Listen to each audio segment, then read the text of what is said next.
Day 9 of training camp. It was a quiet day, and we'll get to why it was a quiet day.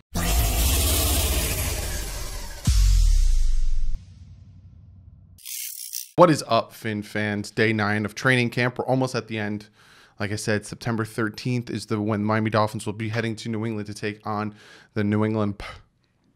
I'm not even going to say their name. I'm not even justify your team. Patriots. Whatever. They are who they are. The 10th is when the Houston Texans will be taking on the Kansas City Chiefs in Kansas City. Super Bowl champs always get their home game opener. So we're almost there. There's 14 days of practice. We're at day 9 now. So again, there's about 5 days left of practice, give or take, however you do your math. You got to make their cuts by Saturday, 5 p.m. I will be live Saturday, 1 p.m. Eastern Standard Time. And that is very important because you guys keep asking me, hey, Doug, are you doing fantasy football this year? Doug, are you doing fantasy football this year? This will be the 3rd annual Fantasy Football League. And yes, I will be doing a fantasy football league for you guys. Here's the thing. For the past 2 years, I felt bad that I can only pick 10 of you guys. So I would do 2 leagues. And it was a complete nightmare constantly doing 2 leagues because I would try to set up rules of, okay, the top score of both leagues is the champion of both leagues. And it's always been a problem. So this year, I don't care how many people get upset they don't get picked. We're doing 1 league. 1 league. I'm in it. And the winner of last year gets to be put into it. And then we have 8 other people that are going to be able to join the league. So it's a 10-person league. I will be picking you guys to join the fantasy league Saturday, September 5th, 1 p.m. live on the stream. So here's how you get into being into the drawing of the fantasy football league. Comment below. Let me know you want to be in. But here's the thing. You have to be at the live stream Saturday, September 5th, 1 p.m. Eastern Standard Time. So when I draw, you can give me your email. If you're not in the live stream and I pick you, I'm going to the next guy because I need to get this done because also the draft will be Monday, September 7th at probably 8 p.m. Eastern Standard Time. So all that criteria needs to fit what you can do. So if you can make it Monday, September 7th at 8 p.m. for the draft, then cool. Then comment below. And then you have to be in the live stream September 5th, 1 p.m. Because if I call your name, you're not there. I'm sorry, I'm going to the next guy. So I'm picking 8 of you guys. Like I said, me and then last year's winner are in. Picking 8 of you guys to be in the draft, in the fantasy league. And then Monday, September 7th, 8 p.m. is the draft time. So that's that, right? Then I got new patrons. I got a ton of new Patreons. I got Shiggy, $20 Patreon. I got Sean, word of mouth, Brad, and Dylan, $4 Patreons. Guys, seriously, you have no idea how much it means to me that you guys decided to join Patreons. I noticed some of you guys also comment below. You wish you could, but you can't financially. Don't feel like you need to donate in live streams. Don't feel like you need to join the Patreon. Don't feel like you need to buy my merch. Don't feel like you need to do any of that stuff. Subscribing, commenting, and watching my videos is all you need to do. That's more than enough because how many Dolphin fans are out there and they don't do it? So the fact that you do it shows a ton of support and I greatly appreciate it. But if you do want to join the Patreon, it is linked below. But again, don't feel like you need to do it. And one other thing, big announcement before we jump into all this stuff. I'm doing another giveaway. I'm doing a giveaway for the beginning of the season. A beginning of the season giveaway, and is these Mama Jammas. Now, here's the thing. They might not appeal to everyone, so I won't be surprised if everyone doesn't want to be in this giveaway. But I'm giving away these Miami Dolphin sneakers. Now, here's the thing. They're size 14s, so they're big. They're big sneakers. So if these don't fit you, but you still want them to display them, by all means.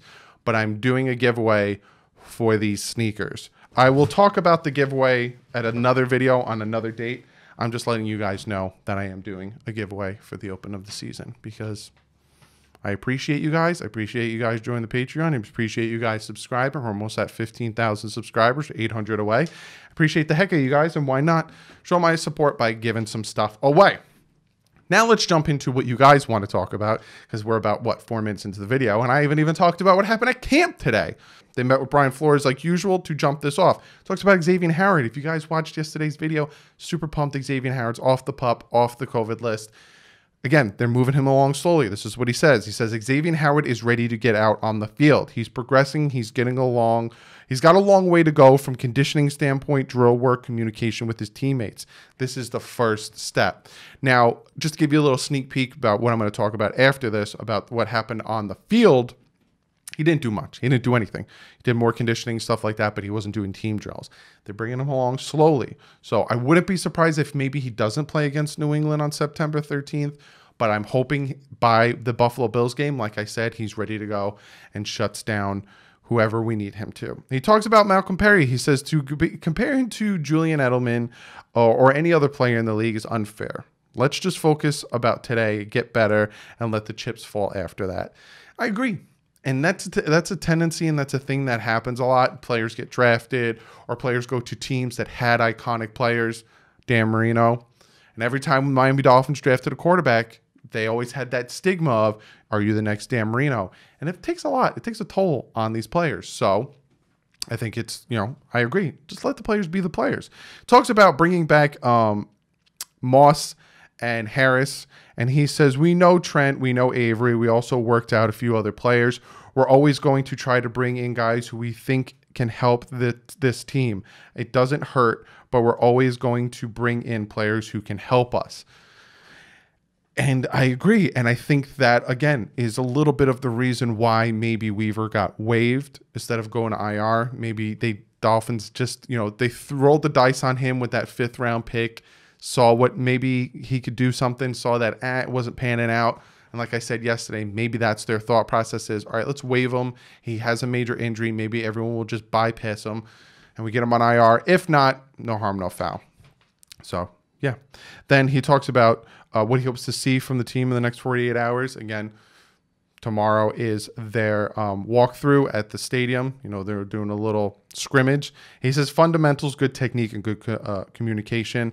And then he stops by talking. The last thing he talks about is the transition of Bobby McCain, Eric Rowe from corner to safety, which he likes to do a lot. He says the ability to communicate to the defense from the safety position for a guy that with cornerback experience goes a long way. I think both guys have accepted the challenge. It helps communication going from cornerback to safety, because at safety, especially the guys that are all the way back there by themselves and not playing in the box, you're by yourself. So you have to be able to communicate and talk and be able to adjust on the fly, because you're the last line of defense on this team. But that is what Brian Flores has to say.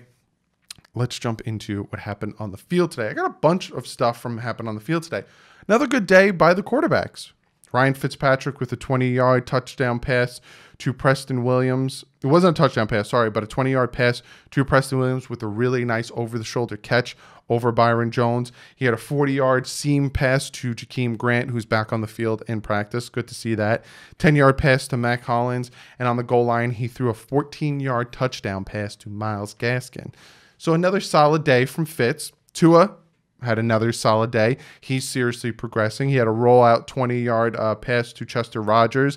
He had a screenplay to Breda, who busted off a big gain.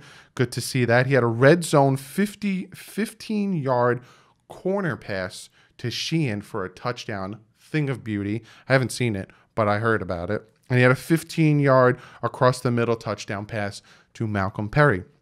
So he had 2 touchdowns from Tua today. And then Rosen, he didn't do much. They gave a lot to Tua and they gave a lot to Fitz. He had a late appearance. He had one opportunity to throw the ball, and he essentially got sacked by Ginkle on his one opportunity to throw the ball. So it seems like they're, it seems what I'm getting and what I'm picking up from the beat writers, from people inside the organization, and from what I'm hearing, seems like Fitz is going to start. Seems like Tua is the backup, and it seems like they're giving Tua more reps and letting Rosen kind of do his own thing. I don't know if that essentially means that Tua is the backup, or they just trust Rosen more to be the backup. I don't know what that entails. But I will say this when it comes to the quarterback situation, especially in the NFL today with COVID and everything, I expect the Miami Dolphins to bring 3 quarterbacks on the team. 100% expect all 3 quarterbacks to be on the team, because you can easily lose somebody on a Sunday if they test positive, if they test positive. So I do expect, and you'll see other teams are bringing in, I think the Raiders brought in Lafayette, the quarterback that was drafted to the Giants a few years ago. They're bringing, a lot of people are bringing in quarterbacks because of that possibility. Like I said, Xavier Howard didn't do much, limited, did work out, did little drills, no team activities. Devontae Parker, he did not practice, but he didn't have any notable injury or concerns, and there's no worrisome issue. So I think it might have just been another day of give him a rest, because I don't know. Kirk Merritt didn't practice. He had a hamstring injury. And Sullivan Ahmed didn't practice. We just picked him up yesterday, so I guess he's just getting into the flow.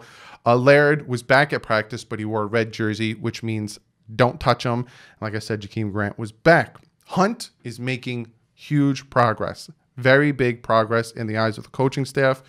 Don't rule him out starting at right tackle or right guard, depending on where they think he's strongest. But I'm hearing really good things from Robert Hunt.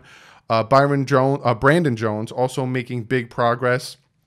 He said he'll play anywhere, so they're going to put him on the field, especially if he keeps progressing the way he is. Andrew Van Ginkel is impressing. He had a sack on Rosen, and then he had a ton of pressure on Fitz. One of them made him throw the ball away. Ginkel is doing very good.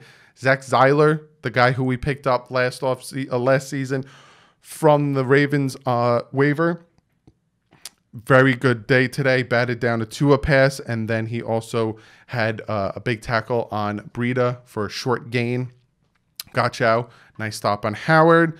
Roberts, short gain on Gaskins. This defense is really stepping up. Dieter making big progress at center. That's probably why they cut Donnell Stanley, the undrafted free agent, the other day. Myles Gaskin with a nice big touchdown run, 15-yarder. And then after practice was over, Fitz and Tua spent about 10 minutes just them throwing fade routes to each other in the end zone. And I'm also hearing that big things from Shaq Lawson and Agba again. Now, somebody asked Travis Wingfield, is this an indication that the offensive line is doo-doo butter? And he said no, because we had some big runs and some touchdown runs from all these running backs. It was that yin and yang situation that I was talking to you guys about when it comes to camp. You want it to be a back and forth thing, and it really is. Gets you excited. It gets you really excited. So that is essentially what I got for you for camp today. So be sure to comment below. I'm very interested in what you guys have to say about what Brian Flores had to say, how camp is going. Robert Hunt is starting to show up. Dieter is starting to show that he's getting better at center, that they cut someone. We're starting to see more running back plays. You know, Tua is starting to come into his own. He's starting to chain together some good, solid days. Rosen has taken a huge step back. He had that three days in a row of really good play. All of a sudden, he's regressed, and they're limiting how much he does. It's like they took him and Tua and flipped them. Because if you guys remember, Tua was limited. Tua was only doing short passes, handoffs, and stuff, and they were pushing Rosen to do things. Now they flipped them. And I said this a while back, you can't really compare them or what they're doing in camp, and especially other people, other quarterbacks, because the Dolphins are asking different things of different players. If you guys remember when Rosen was hot, everyone was talking about, look at these passes, look at these passes. Why is Tua only doing these passes? And now you see why. Tua was only doing that, and Rosen was the hot hand, and then all of a sudden they're flipping the roles where they're only having Rosen doing handoffs and short passes, and Tua's lighting it up. They're doing it for a reason. A lot of speculation. I don't like doing speculation, because then in the end you look like a big dumb, because Flores is like, now I flipped it, and now you look like a big dumb. So be sure to comment below, and I'm going to get to one of you guys' comments of the day. This comment comes from Venus, and he says, do you see the Dolphins in the Super Bowl within the next 2 to 4 years? That's a good question. I can see them being serious contenders in the next 2 and 4 years. I can see them being serious contenders next season. I think they're very close to on the cusp of it. I wouldn't be surprised if they did make the playoffs, but again, I'm not saying they will. They're on that like border. To me, the biggest thing holding them back is the offensive line and the defensive line. If this offensive line gels and this offensive line plays like I hope they do, and then next offseason they add more talent, and in the draft they add more talent, all of a sudden this offensive line is top 5, then yes, in about 2 to 4 years, they will be in the Super Bowl. there's a lot of pieces that need to fall into place, right? Two is development, right? All of a sudden he comes, next best thing, offensive line play, gets 10,000 times better. We get a great pass rush from Lawson or Agba or, Wilkins, or, we draft a guy or we trade for Ngaku or whatever, Those trenches start to play, you'll see a skyrocket in wins. So as of me right now, I think they're in 2 to 4 years, they will be contenders for Super Bowl. But if once I see that this offense and defensive line start to play better and start to light it up, then yeah, definitely 100%. But Venus, I hope I answered your question. Thank you so much for the comment. But that's the video. Hope you guys are excited for the Fantasy Football League. Like I said, comment below. Let me know if you're in or not. And you have to be at the live stream Saturday, September 5th at 1 p.m. Eastern Standard Time when I make the announcement. Also, the giveaway for the sneakers. I'll go more into detail on how you get in on that giveaway. That will be probably announced for the live stream when I do the Patriots game or before the Patriots game. But yeah, that's the video. Be sure to follow me on Twitter and Instagram. That's where I get all my information. That's where I'm the most active. I always say that. So if you want to go over there, check me out. Follow me. I greatly appreciate it. Fan to Fan Network is a website that I'm a part of. I am the ambassador. I am the representative of the Miami Dolphins. All the content you see on there for Miami Dolphins is from me. So be sure to check them out. Their website, fantofannetwork.com. They're putting a YouTube channel together.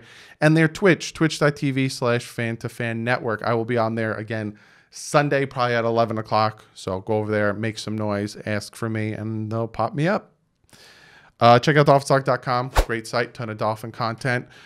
Beat writers, podcasters, all that stuff. But other than that, tomorrow's the scrimmage, so I will be making a video after that. What time specifically? I don't know, but you'll get a video from me. So other than that, I'll see you guys tomorrow. But like usual, stay classy. Fins up.